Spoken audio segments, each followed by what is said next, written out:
Après la mort de sa femme, le millionnaire Daniel Scott se retrouva seul avec ses deux enfants, Lucas, 8 ans, et sa fille, 5 ans. La vaste demeure, autrefois résonnant de rires et de pas pressés, gisait désormais dans un silence presque sépulcral. Les jouets, intacts, reposaient dans les coins des salles de jeu, ramassant la poussière comme s'ils attendaient un retour qui ne viendrait jamais. Même les couverts en argent brillaient, neufs et polis comme un miroir dans les tiroirs. Au repas, les assiettes restaient intactes sur la table, monument silencieux d'une protestation sans parole. Lucas et sa sœur refusaient de manger, leur grève de la faim obstinée témoignant inexprimablement de la façon dont leur petit monde s'était figé depuis les funérailles de leur mère. Quel que soit le nombre de chefs experts que Daniel engageait, le spécialiste de la cuisine pour enfants, de la nutrition, voire de la cuisine émotionnelle, aucun ne parvenait à obtenir ne serait-ce qu'une seule bouchée des enfants. Des plats richement décorés arrivaient, avec des visages souriants dessinés dans de la purée de citrouille et des fruits sculptés en forme d'animaux. Pourtant, même ces touches ludiques ne parvenaient pas à leur faire sourire ou à leur donner un goût. Désespéré et le cœur brisé, Daniel avoua qu'il ne savait plus quoi essayer. Voir ses enfants, autrefois pleins de vie, si mornes et renfermés, le brisait. Dans un ultime geste d'espoir, il contacta une prestigieuse agence de nounous recommandée par des connaissances à l'étranger. Elle lui envoyèrent Emily Brock, une jeune femme à l'expression sereine et au regard fixe, dont les références impeccables évoquaient des familles britanniques qu'elle avait soignées. Son discours était doux et posé, avec une note musicale réconfortante dans son léger accent. Elle n'était pas arrivée avec de grandes promesses ni des méthodes complexes, mais avec sa présence, son intuition et une valise remplie principalement de livres et de carnets de croquis. Le premier geste d'Emily ne fut pas d'imposer de nouvelles routines ni de s'adresser directement aux enfants. Elle explora silencieusement la cuisine, jetant un coup d'œil dans le réfrigérateur, manipulant les ustensiles avec une précaution curieuse, puis se promena dans le jardin, s'arrêtant devant les bordures envahies par la végétation pour examiner la terre sous ses pieds. Le lendemain matin, elle invita Lucas et sa sœur à sortir et leur suggéra de planter des arbousiers ensemble. Ces petites plantes, expliqua-t-elle avec un sourire chaleureux, pousseront avec vous. Elles porteront des fruits si vous en prenez soin, les arroser et leur parler gentiment. Au début, les enfants observèrent en silence, sans refuser ni répondre. Mais tandis qu'Émilie s'agenouillait dans la terre, guidant tendrement leurs petites mains pour creuser, ses paroles et ses gestes commencèrent à les émouvoir. Lucas s'accroupit près de sa sœur et, sans un mot, se joignit au travail. Plus tard dans la journée, Émilie déploya un petit réchaud de camping sur la terrasse et dressa une table en bois avec un bol, un fouet et les ingrédients les plus simples, farine, œufs, lait.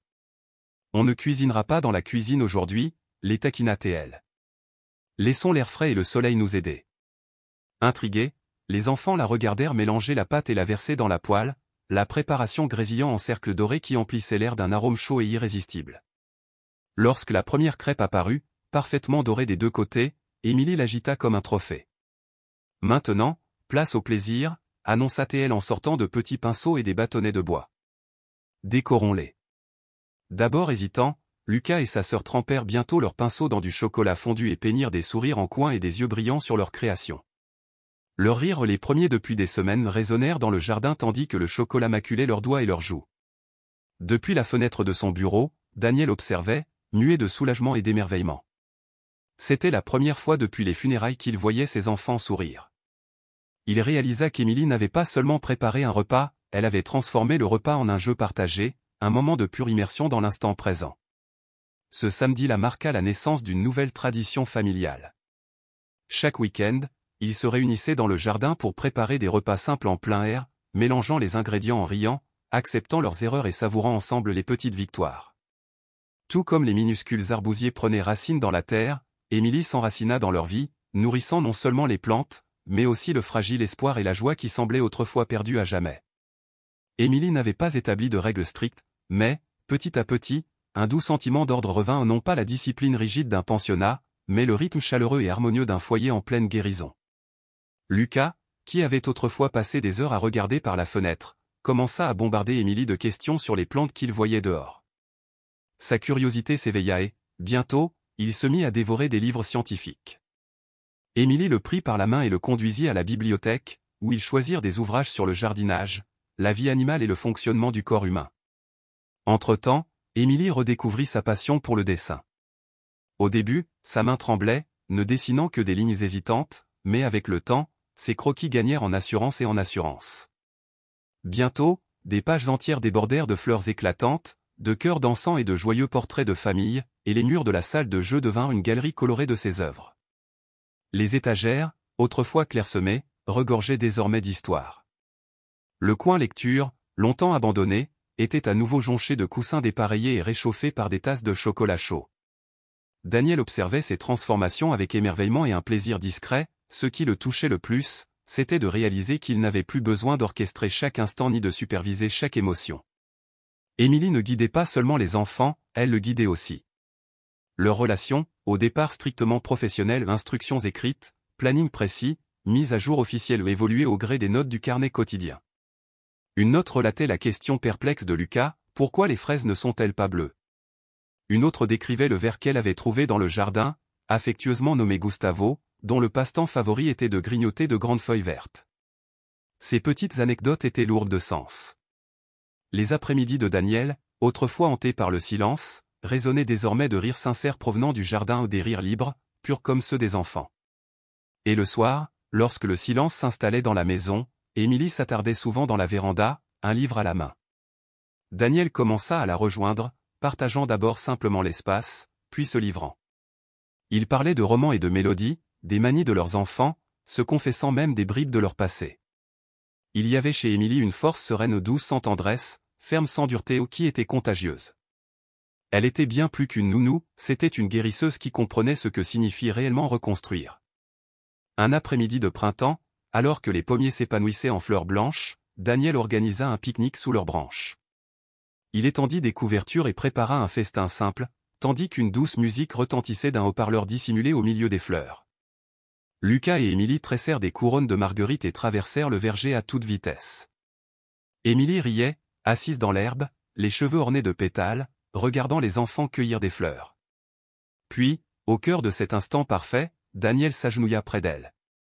Sa voix tremblait, mais restait ferme, tandis qu'il posait la question qu'il portait en lui, « Émilie, veux-tu rester avec nous, faire partie de notre famille, pour toujours ?» Des larmes brillèrent dans les yeux d'Émilie et, avec un doux sourire, elle murmura « Oui ». 6 mois plus tard, lors d'une petite cérémonie dans le jardin du manoir, ils échangèrent leurs vœux. Seuls leurs proches étaient présents. Lucas et Émilie portèrent les alliances, des fleurs décorèrent chaque recoin du jardin et, au lieu d'un grand banquet, ils partagèrent des crêpes en plein air. Comme ce premier jour, ils célébrèrent entourés des éléments les plus essentiels de leur voyage, l'amour, la tendresse et la renaissance d'une famille. Désormais, chaque matinée ne commence plus par le silence, mais par le chant des oiseaux et l'odeur chaleureuse du pain qui cuit en bas. De la cuisine, on entend le tintement des tasses, les rires des enfants et le doux bruit des pas sur le parquet. Lucas et sa sœur, qui refusaient autrefois de manger, se lèvent désormais le samedi matin pour aider à fouetter la pâte et à disposer avec art fruits, noix et miel dans leurs assiettes, experts dans le plaisir simple d'un petit déjeuner préparé ensemble. Et ils n'appellent plus Émilie, Mademoiselle Brox.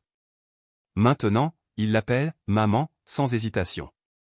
Santubio, avec l'aisance de quelqu'un qui reconnaît le véritable amour au-delà des liens du sang, plaça sur l'étagère de la pièce principale une nouvelle photo soigneusement encadrée à côté du portrait de la mère des enfants. Sur cette photo, Lucas et Émilie affichent un large sourire tandis que Daniel serre Émilie dans ses bras. À l'arrière-plan, presque invisible, pendent des grappes de fraises mûres, ce simple champ de fraises, qui semblait autrefois n'être qu'un passe-temps d'enfant, est devenu le symbole silencieux de la renaissance de cette famille. Parce que parfois, les plus petits gestes ont les racines les plus profondes. Au fil du temps, de nouveaux rituels ont émergé, les mardis après-midi à la bibliothèque, les dimanches matins à flâner au parc, des après-midi entiers passés à lire à voix haute au coin du feu. Et surtout, d'innombrables après-midi passés à cuisiner ensemble. Émilie a transformé la cuisine en un laboratoire d'émotions, d'apprentissage et de jeu. Plus qu'un lieu de préparation, c'est devenu un atelier de découverte. On y trouvait Lucas étudiant les proportions pour une cuisson plus madrée, ou Émilie expérimentant avec la cannelle et les écorces d'orange. Daniel, pourtant peu adroit, lavait la vaisselle avec enthousiasme, goûtait chaque création et célébrait chaque nouvelle recette avec une admiration débordante. Mais au-delà des recettes, ce qui comptait le plus, c'était le temps partagé, les conversations tranquilles, les confessions murmurées en fouettant ou en remuant à feu doux. Au fil des mois, l'ombre grise qui avait plané sur la famille après leur perte commença à se dissiper. Ils n'oublièrent jamais la mère de Lucas et ils ne le devraient pas, mais son souvenir cessa de les blesser. Ils réchauffaient leurs histoires, imprégnait leurs photos et résonnait à chaque fois qu'il prononçait son nom. Les enfants ne tremblaient plus à son évocation, ils en parlaient avec tendresse, se rappelant comment elle tordait les cheveux de Lucas, sifflait en cuisinant et sentait le basilic et la menthe. Émilie n'a jamais cherché à la remplacer. Elle était simplement présente, entretenant avec douceur le lien sans forcer l'affection. Ce respect et cette attention sans agression a permis à sa relation avec Lucas et Émilie de se développer naturellement jusqu'à devenir indestructible. Et Daniel aussi changea. L'homme qui marchait autrefois comme alourdi par le monde commença à se redresser, à se lever plus haut, plus léger. Son rire revint, d'abord timide, puis contagieux. Le jardin abandonné reprit vie, non pas grâce à des jardiniers embauchés, mais grâce aux mains de la famille. Les fraises se sont multipliées, les tomates, le basilic, la menthe et la lavande se sont joints à elles. Chaque plante portait sa propre histoire, son petit rituel de soins, et avant qu'il ne s'en rende compte, la vie avait retrouvé son rythme. Le jour où Émilie a reçu sa première excellente note en lecture, elle s'est précipitée pour la lui montrer. « Maman, regarde, j'ai réussi !» En agitant fièrement le papier. Émilie s'est agenouillée, l'a prise dans ses bras et lui a murmuré des mots tendres qui les ont remplis toutes les deux de joie. Ce fut un de ces moments simples gravés à jamais dans les cœurs. Vers 14 heures, Lucas commença à écrire des nouvelles. Inspiré par les livres qu'il lisait avec Émilie et leurs aventures au jardin, il inventa des histoires de fraises magiques, d'arbres parlants et de crêpes dansantes. Daniel en fit imprimer et relier une pour son anniversaire, et le visage de Lucas s'illumina de joie. Le manoir n'était plus seulement une maison, c'était un foyer, avec ses lumières chaudes qui brillaient la nuit, ses fenêtres grandes ouvertes sur la brise printanière parfumée à la vanille, au chocolat et à la terre humide. Ils comprirent qu'ils n'avaient besoin d'aucun luxe, seulement l'un de l'autre. Un petit déjeuner sous le soleil du jardin, des histoires au coin du feu en hiver et de petits gestes d'amour quotidiens.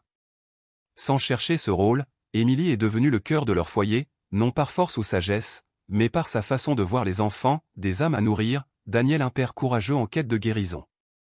Et Daniel a appris, lui aussi, à s'arrêter, à écouter, à être reconnaissant. 1 an après le mariage, la photo de famille sur la cheminée a été remplacée par une photo de 4, enlacés et riant, entourés de fraises, de tournesols et d'un panier de crêpes souriantes. La vie leur réservait encore des épreuves, mais ensemble, ils les ont affrontées avec tendresse, patience et du chocolat fondu quand c'était nécessaire. Car parfois, la transformation commence par quelqu'un qui écoute, qui pose des questions, qui sait que l'amour mijote doucement. Au fil des jours, leur famille grandissait non seulement en âge, mais aussi en amour, en compréhension et en espoir. Tout cela grâce à un simple carré de fraises qui changea à jamais le destin de 4 cœurs.